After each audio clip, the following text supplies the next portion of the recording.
اگر شہزادی کونین کا جنازہ حکومتی سطح پر پڑھایا جاتا، اگر شہزادی کونین کے جنازے کو حکومتی سپورٹ حاصل ہوتی تو حکومت کا جو مورخ تھا وہ لکھتا کہ فلاں صاحب حکومت جو تھے وہ اس طرح کھڑے تھے، یہ جنازہ پڑھایا گیا، پڑھانے والا کون تھا، کتنے لوگ جمع تھے، تاریخ کیا تھی. اور جب کبھی اقتدار کی طرف سے، جب کبھی صاحب اقتدار کی طرف سے کوئی کام کیا جاتا ہے تو اسے لکھا جاتا ہے.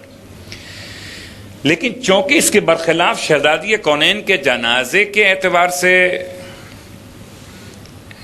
حضرت عباس ابن عبد المطلب نے مولائے متقیان علی ابن ابی طالب علیہ السلام کی بارگاہ مقدس میں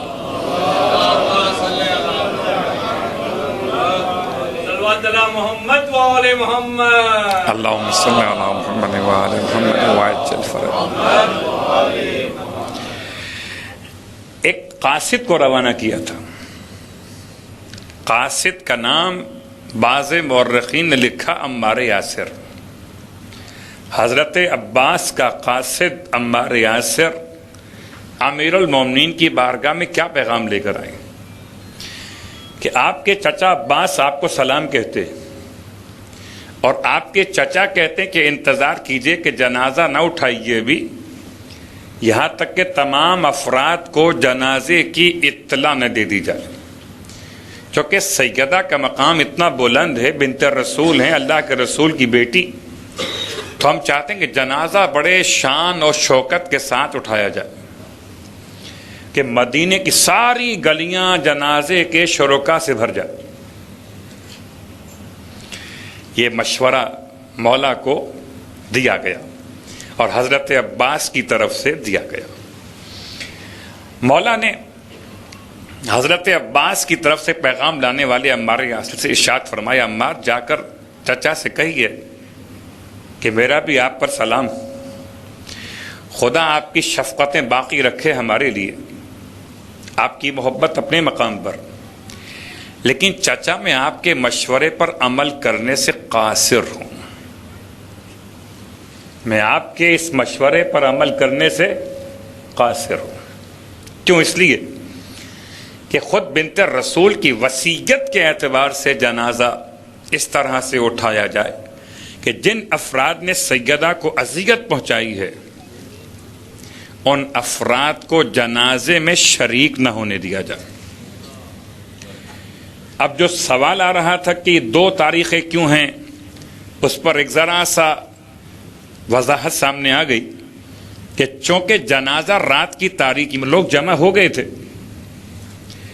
خبر ملتے کے ساتھ سیدہ کی شہادت لوگ جمع ہوئے تھے، تو تقریباً یہ واقعہ نماز مغربین کے وقت کا ہے. ہو سکتا ہے کچھ وقت آگے اور پیچھے ہو، لیکن تقریباً نماز مغربین یا اس کے بعد کا واقعہ ہے. اور جب لوگ جمع ہوئے دروازے مولائے متقیان پر جنازے میں شرکت کی خواہش لیے ہوئے، تو امام علیہ السلام نے یہ پیغام بھجوا دیا کہ لوگوں سے کہیے کہ جائیں اپنے گھروں کو آرام کریں، ابھی جنازہ اٹھنے میں تاخیر ہے.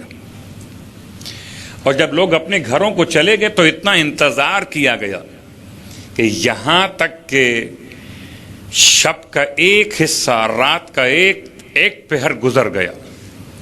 اور جب لوگوں کی نیند تھوڑا سا مضبوط ہو گئی اور اب اس بات کا امکان کم ہو گیا، بہت غور کیجئے، مشکلات ایسی ہیں کہ جنازے سے روکنا بھی تو ایک مسئلہ ہے نا.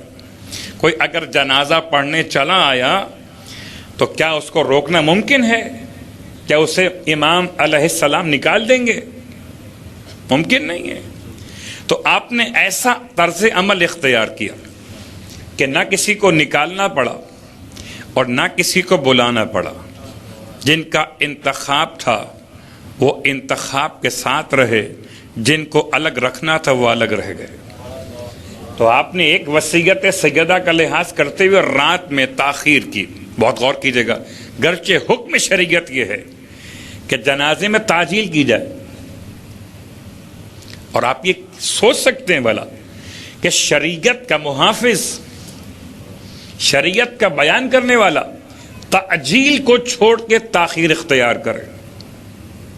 اس کا ایک پہلو وصیت کی اہمیت، اور وصیت سیدہ فاطمہ الزہرا سلام اللہ علیہا کی مولانا قبول کی.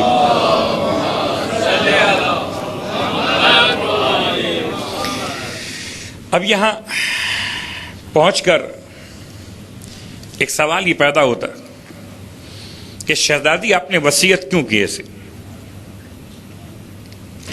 کیا سیدہ جیسی شخصیت کے بارے میں یہ گمان کر سکتے ہیں کہ شہزادی کونین نے اپنی ذاتی حیثیت میں اس حد تک نفرت کا اظہار کیا ہو کہ جنازے میں شریک ہونے سے روکنے کا حکم دے دی؟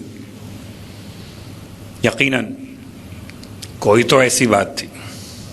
سیدہ کی محبت بھی محبت برائے خدا تھی، اور سیدہ کی نفرت بھی نفرت برائے خدا تھی.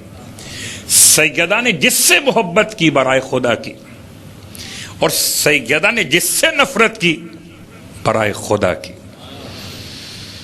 کاش کہ وہ زمان نصیب ہو جبکہ وہ خط کھول کے پڑھا جا سکے سب کے سامنے. اس خط کو مجرم نے اپنے جرم کے بیان کے عنوان میں امیر شام کے نام لکھا تھا کہ اس نے کیا کیا، سیدہ کا گھر کیسے جلایا. شہزادی نے ایک بات تو واضح کر دی کہ جو جنازہ مومن کی شرکت کا مسئلہ تھا کہ ایک عام مومن کا جنازہ ہو، کوئی مومن اس میں پہنچ جائے، کوئی مسلمان پہنچ جائے تو خدا اس نماز پڑھنے والے کی مغفرت فرما دیتا ہے. اب اگر کوئی سیدہ کے جنازے میں شریک ہو جاتا تو کیا بخشا نہ جاتا؟ سیدہ نے بخشش کا دروازہ بند کر دیا. اس کے لیے فاطمہ بخشش کا دروازہ بند کر دیں، اس کے لیے بخشش ہونا ممکن ہی نہیں. پر محمد والے محمد صلوات. اللہم صلی اللہ. تو منزل تمہید کے بعد کہ 75 دن کیوں اور 95 دن کیوں؟ چونکہ جنازہ باہر گھر سے روایات کے اعتبار سے لایا ہی نہیں گیا، بلکہ حجرے میں مولائی متقیان نے حجرے میں نماز جنازہ کو ادا فرمایا. اگر جنازہ گھر سے باہر لایا جائے تو تاریخ معلوم ہو کہ کیا تاریخ تھی، لوگ جمع ہوں، لکھا جائے. اب رہا مسئلہ کہ گھر کے باہر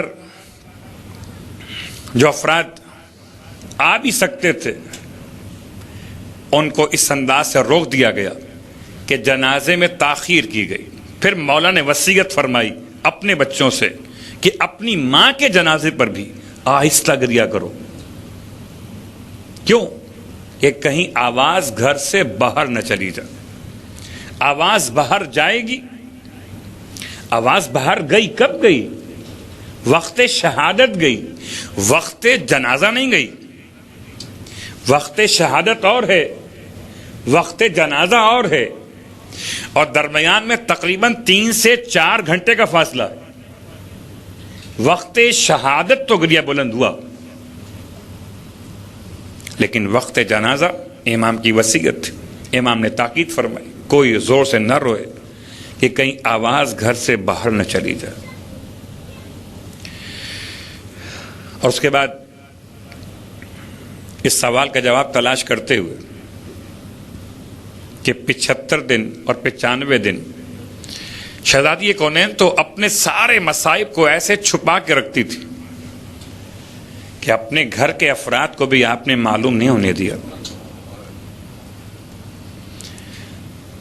اب علماء نے جو روایت لکھی تو عربی میں اس زمانے میں جب لکھے جاتے تھے الفاظ تو بغیر نقطوں کے لکھے جاتے تھے.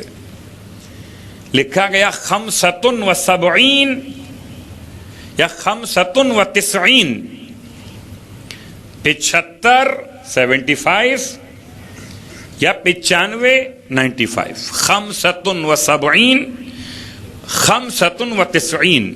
اور چونکہ نقطے لگانے کا رواج نہیں تھا تو اب یہ دونوں عربی کی گنتی کے الفاظ سیم پڑھے جا سکتے تھے، چاہے یہ پڑھ لیجئے اس کو 75 بغیر نقطوں کے، یا پڑھیے 95 نقطے نہیں تھے. اور نقطے تو بہت بعد میں اور رواج شروع ہوا. نقطوں کی بڑی اہمیت تو آپ کے علم ہے کہ اگر بغیر نقطوں کے کوئی عبارت ہو تو خدا پڑھیں یا جدا صلوات پڑھیں محمد و آل محمد، نقطہ ہی نہیں، کیا پڑھیں گے؟ خدا لکھا ہوا ہے، محمد و آل محمد صلوات. اللہم صلی اللہ علیہ وسلم. مرزا غالب نے کسی کو خط لکھا اور خط کی پوری عبارت لکھی آخر تک اور نقطے استعمال نہیں کیے. اردو کی بات کر رہا ہوں، نقطے استعمال نہیں کیے اور خط بھیج دیا. جس کے پاس خط پہنچا اس نے پورا خط پڑھ لیا، سمجھ میں کچھ نہیں آیا. اردو کی بات کر رہا ہوں. اس نے مرزا غالب کو جوابی رقعہ لکھا کہ قبلہ سب کچھ لکھا، نقطے لگانا بھول گئے. مرزا غالب بھی بڑے باصلاحیت افراد میں شامل تھے کہ باتیں کیا کرتے تھے ذوق کے اعتبار سے. ایک خالی پیپر لیا اور سارے نقطے بھر دیے اور اس کو بھیج دیا کہ جتنے نقطے چاہیے لگا لو خط کے اندر، جو باقی بچ جائیں مجھے واپس بھیج دینا. صلوات پڑھے محمد و آل محمد. تو جو سوال عام طور پہ اٹھتا ہے کہ یہ 2 تاریخیں کیوں ہیں؟ جو تاریخیں 2 نہیں ہیں، 2 سے زیادہ ہیں، لیکن جو زیادہ معروف ہیں 75 و 95. تو علماء نے شہزادی کونین کے احترام کو ملحوظ خاطر رکھتے ہوئے دونوں ایام کو ایام فاطمیہ کے نام سے منانے کا حکم دے دیا. ہو سکتا ہے 75 دن، ہو سکتا ہے 95 دن. برحمتك يا أرحم الراحمين وصلى الله على محمد وآله